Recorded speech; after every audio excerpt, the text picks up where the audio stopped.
क्यों देवी संध्या के कारण ही समस्त पुरुष जाति को मिला यह श्राप।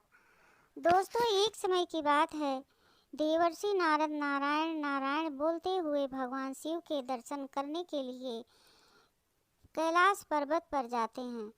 फिर देवर्षि नारद को देखकर भगवान शिव प्रसन्न होते हैं और कहते हैं, हे नारद, आज किस कारण से कैलाश पर्वत पर आप आए हो। तब नारद जी कहते हैं, हे भोलेनाथ, आप तो संसार के कण कण में वास करते हैं, भला आपसे कोई बात कैसे छिपी रह सकती है। हे प्रभु, आज मेरे मन में एक शंका निर्माण हो गई है, उसी का समाधान करने के उद्देश्य से आपके पास आया हूँ। कृपया मेरी इस शंका का समाधान कीजिए। तब भगवान शिव कहते हैं, हे नारद, तुम्हारे मन में जो भी शंका हो पूछो, उसका समाधान किया जाएगा। तब देवर्षि कहते हैं, हे दीनानाथ, आप परम दयालु और कृपालु हैं। आपने सभी भक्तों पर समान कृपा दृष्टि बनाए रखते हैं। भक्त के मन में क्या चल रहा है आप स्वयं ही जान लेते हैं और उसकी इच्छा को पूर्ण करते हैं। हे प्रभु, मैं आपके पास यह जानने के लिए आया हूँ कि देवी संध्या कौन थी और उन्होंने समस्त पुरुष जाति को कौन सा श्राप दिया। फिर भगवान शिव कहते हैं, हे नारद, आज तुमने उत्तम प्रश्न किया है, इसमें समस्त मानव जाति का कल्याण छिपा हुआ है। फिर भगवान शिव कहते हैं, आज मैं तुम्हें देवी संध्या की एक कथा सुनाता हूँ। इस कथा में तुम्हें तुम्हारे सभी प्रश्नों के उत्तर मिल जाएंगे। इसलिए देवी संध्या के इस प्राचीन कथा को तुम ध्यानपूर्वक सुनो।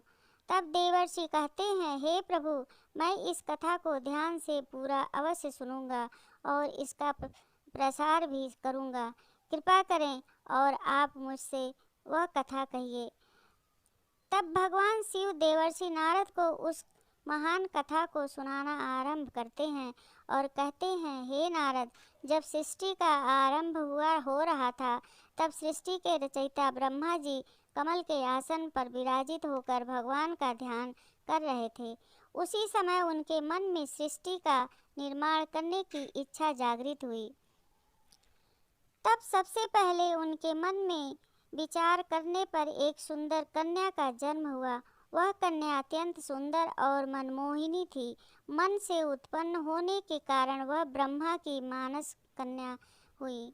ब्रह्मा जी के ध्यान करते समय वह कन्या उत्पन्न हुई, इसलिए उसका नाम संध्या हुआ।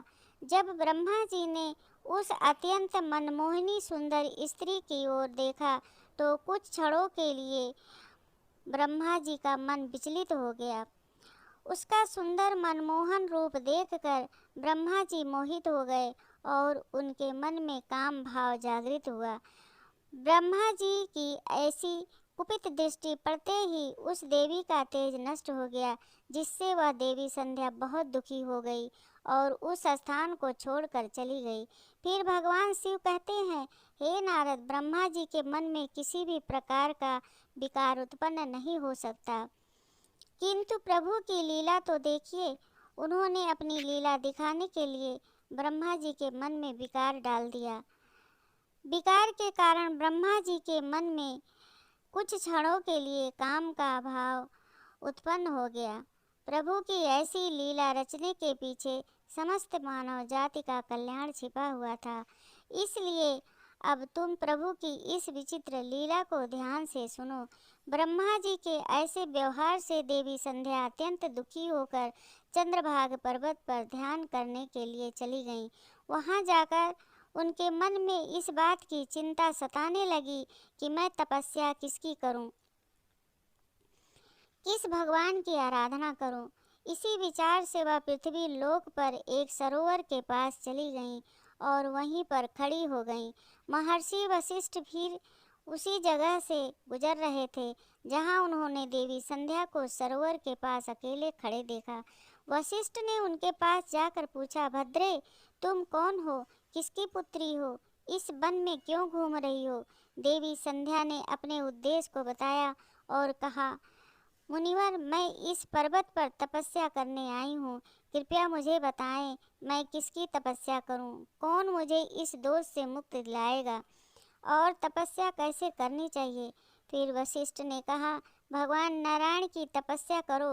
ओम नमो नारायणाय नमः मंत्र का जाप करो और उनके दर्शन के लिए जाप करती रहो। उन्होंने देवी संध्या को उपदेश दिया और चले गए। देवी संध्या ने वशिष्ठ के बताए नियमों का पालन करते हुए 4 युगों तक अपनी तपस्या जारी रखी।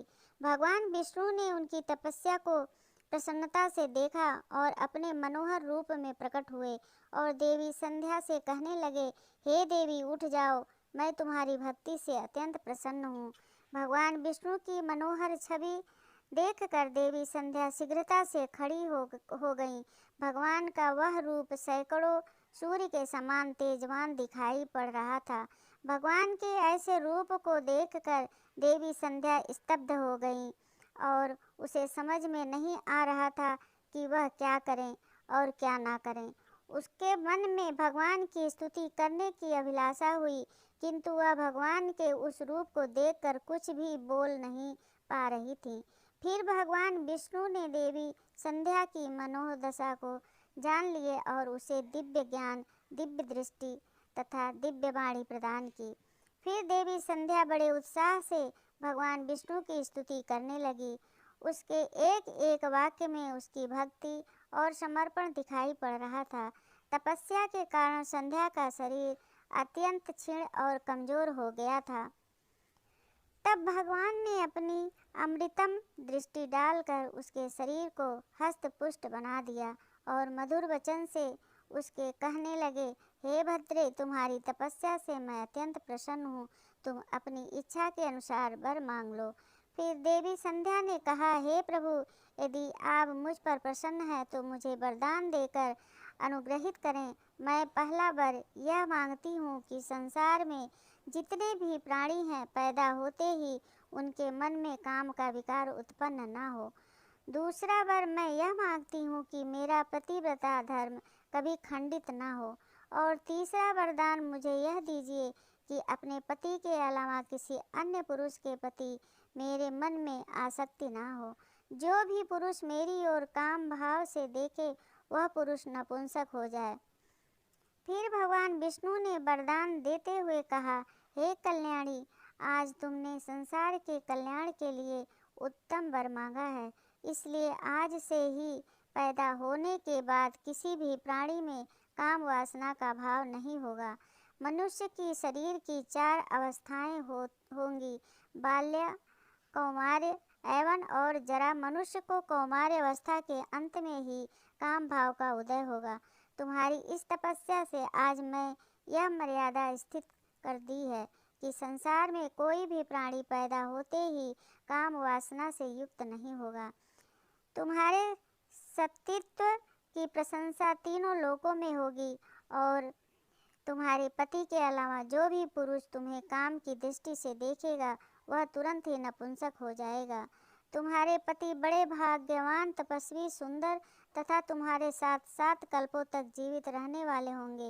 हे देवी, तुमने जो जो वर मांगे हैं मैंने वह प्रदान किए हैं। अब मैं तुम्हारे मन की बात कहता हूँ। पहले तुमने अग्नि में अपने शरीर को त्याग देने की प्रतिज्ञा की थी। यह प्रतिज्ञा तुमने इसलिए करनी पड़ी क्योंकि ब्रह्मा की दृष्टि तुम पर पड़ गई थी।